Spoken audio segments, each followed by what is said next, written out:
Welcome to NSU support.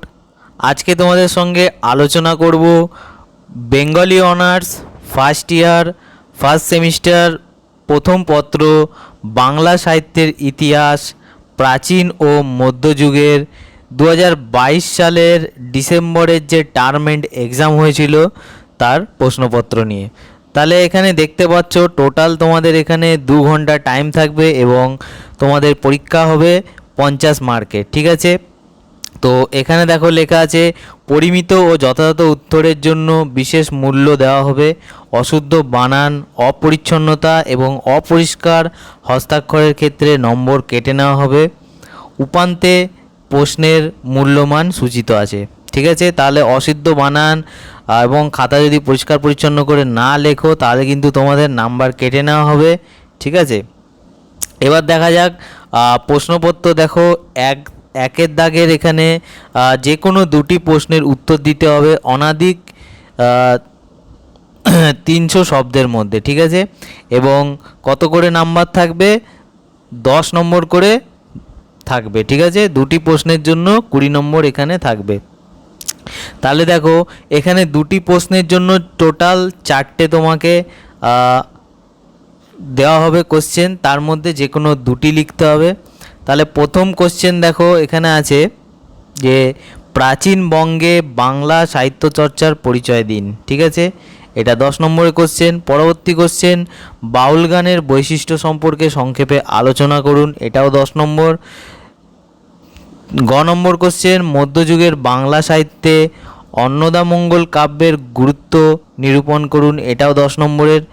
এবং ঘ নম্বরে কোশ্চেন চৈতন্য রচিত সাহিত্য সম্পর্কে সংক্ষেপে আলোচনা করুন। ঠিক আছে, তাহলে 4টের মধ্যে তোমাকে যে কোনো দুটো প্রশ্নের উত্তর দিতে হবে। তো এই প্রশ্নগুলো কিন্তু তোমাদের যে পরীক্ষা হতে চলেছে তার জন্য কিন্তু গুরুত্বপূর্ণ হতে পারে। ঠিক আছে, বা তোমরা এর থেকে একটা আইডিয়া করতে পারো যে এবছর পরীক্ষায় প্রশ্নপত্র কেমন হতে চলেছে। ঠিক আছে, এবার 2 দাগের যদি প্রশ্ন দেখো, 2 দাগের যে কোনো 4টি প্রশ্নের উত্তর দিতে হবে। 4 5 20 নম্বর এখানে আছে। ঠিক আছে, অর্থাৎ এক একটি প্রশ্নের মান 5 করে 4খানা প্রশ্নের উত্তর দিতে হবে। ঠিক আছে, তাহলে এখানে দেখা যাক প্রথম কোশ্চেনটি ক দাগের মঙ্গল কাব্যের বৈশিষ্ট্য লিখুন। ঠিক আছে, এর জন্য 5 নম্বর। খ দাগে আছে টিকা লিখুন বিদ্যাপতি, এর জন্য 5 নম্বর। গ দাগের গোবিন্দ দাসকে দ্বিতীয় বিদ্যাপতি অভিহিত করা কতখানি যুক্তিসঙ্গত বুঝিয়ে দিন, এটার জন্য তোমাদের থাকবে 5 নম্বর।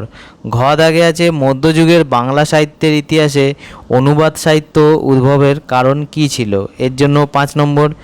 উমা দাগের আছে শ্রীকৃষ্ণ কীর্তন কাব্যকে কি আদৌ অশ্লীলতার দায় অভিযুক্ত করা যায়? উত্তরের পক্ষে যুক্তি সাজান। চ দাগে আছে সন্ধ্যা ভাষা কি, উদাহরণসহ আলোচনা করুন। ছ দাগে আছে শাক্ত পদাবলী সাহিত্যে কমলাকান্ত ভট্টাচার্যের অবদান কতখানি। এবং বর্গের জ দাগের আছে ইউসুফ জোলেখা কাব্যের কাহিনী উৎস সংক্ষেপে আলোচনা করুন। তাহলে দেখো তোমাদের 4টে প্রশ্নের জন্য কিন্তু তোমাদের 8টা এখানে প্রশ্ন দেওয়া আছে, যার মধ্যে 4টে লিখতে হবে। ঠিক আছে, এরপরে 3 দাগের কোশ্চেন। 3 দাগের কোশ্চেনে দেখো এখানে আছে তোমাদের শর্ট কোশ্চেন। ঠিক আছে, 3 দাগে এখানে শর্ট কোশ্চেন আছে। এখানে আছে কি যে কোনো 5টি প্রশ্নের উত্তর দিন অনধিক 50 শব্দে। এবং এখানে আছে তোমাদের 5টা প্রশ্নের জন্য 2 নম্বর করে, অর্থাৎ 10 নম্বর এখানে আছি, অর্থাৎ এক একটি প্রশ্নের মান 2 নম্বর করে। ঠিক আছে, তাহলে প্রথম কোশ্চেন দেখা যাক। প্রথম কোশ্চেন হলো আলাওলের পদ্মাবতী কার লেখা, কোন কাব্যের অনুবাদ? দ্বিতীয় কোশ্চেন ধর্মমঙ্গল কাব্যের আদি কবি ও তার কাব্যের নামোল্লেখ করুন। তৃতীয় কোশ্চেন মূল সংস্কৃত রামায়ণে ছিল না, বঙ্গানুবাদের সময় কৃত্তিবাস সংযোজন করেছেন, এমন দুটি ঘটনার উল্লেখ করুন। পরের কোশ্চেন চর্যা গানের পুঁথি কী নামে প্রকাশিত হয়েছিল। পরবর্তী কোশ্চেন বৃন্দাবনের স্বর গোস্বামীর মধ্যে যে কোনো দুজনের নাম উল্লেখ করুন। তারপরের কোশ্চেন চণ্ডীমঙ্গল কাব্যে বর্ণিত দুটি খল চরিত্রের নাম লিখুন। 6 নম্বর কোশ্চেন, টিকা লিখুন তন্ত্র বিভূতি।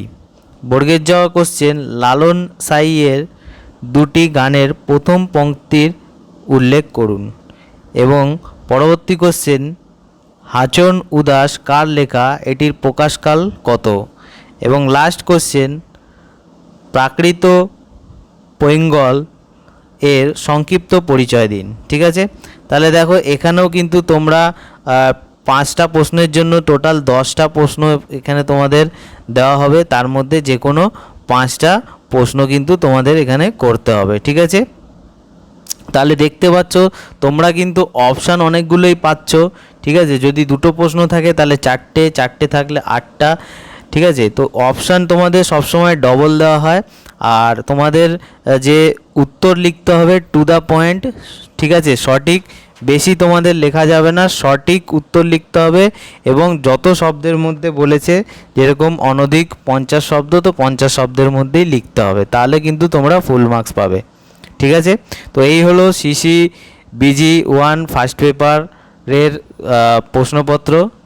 এবং যদি তোমাদের ভিডিওটি ভালো লেগে থাকে তাহলে অবশ্যই চ্যানেলটিকে সাবস্ক্রাইব করবে। এবং আরও অন্যান্য সাবজেক্টের যদি প্রশ্নপত্র তোমরা পেতে চাও তাহলে অবশ্যই ভিডিওর ডেসক্রিপশানে বা ভিডিওর কমেন্টসে তোমরা জানাতে পারো।